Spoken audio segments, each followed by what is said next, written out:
Oh, we got 35% battery life. I always grab a new battery back at the car. Oh, making the trek back up here. Whew. Trying not to grab a flip-flop full of sand. Have a bad habit of doing that. Whew.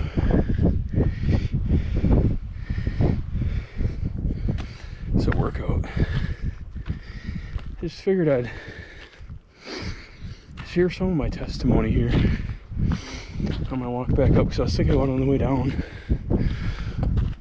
So I'd heard that there's really only two testimonies: delivered from, delivered through.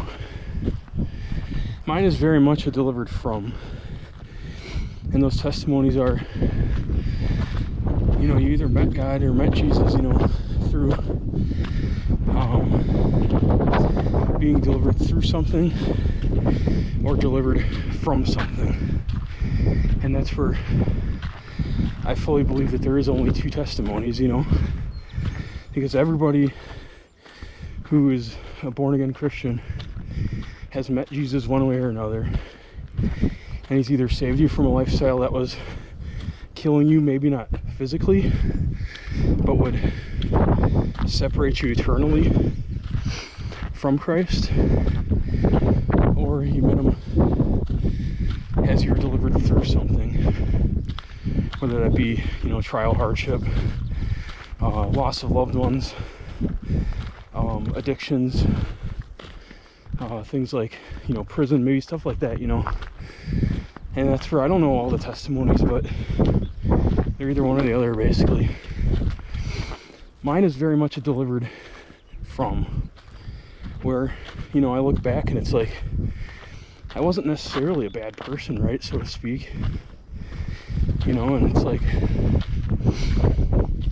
I just came to realize that I'm a sinner in need of a savior, even though I wasn't necessarily a bad person. It's like you go to church every Sunday, do the thing, try to stay awake during service, you leave, go home, go about your week, and apart from Sunday, would anyone even be able to tell I was a follower of Christ? Absolutely not, And that's where it's like, I came to realize the lifestyle I was living was just not honoring to God in any way, shape, or form.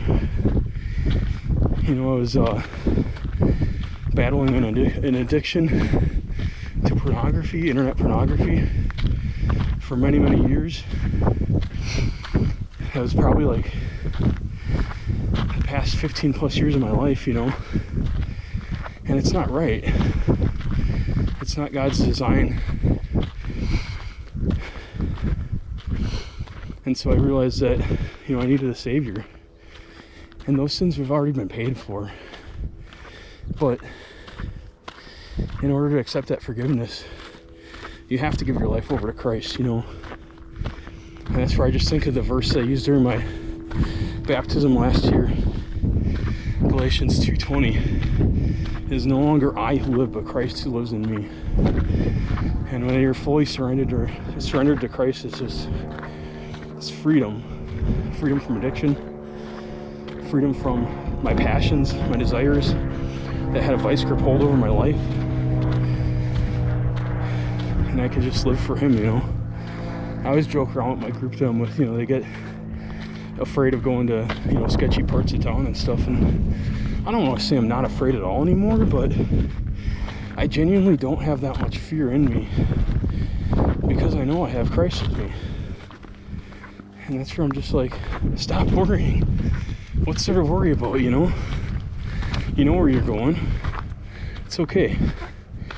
But back to the car here, so just wanted to share just a little bit of my testimony and how I've been delivered from a lifestyle that was leading me to eternal separation from Christ. So here we are. Let's go to the marine place there.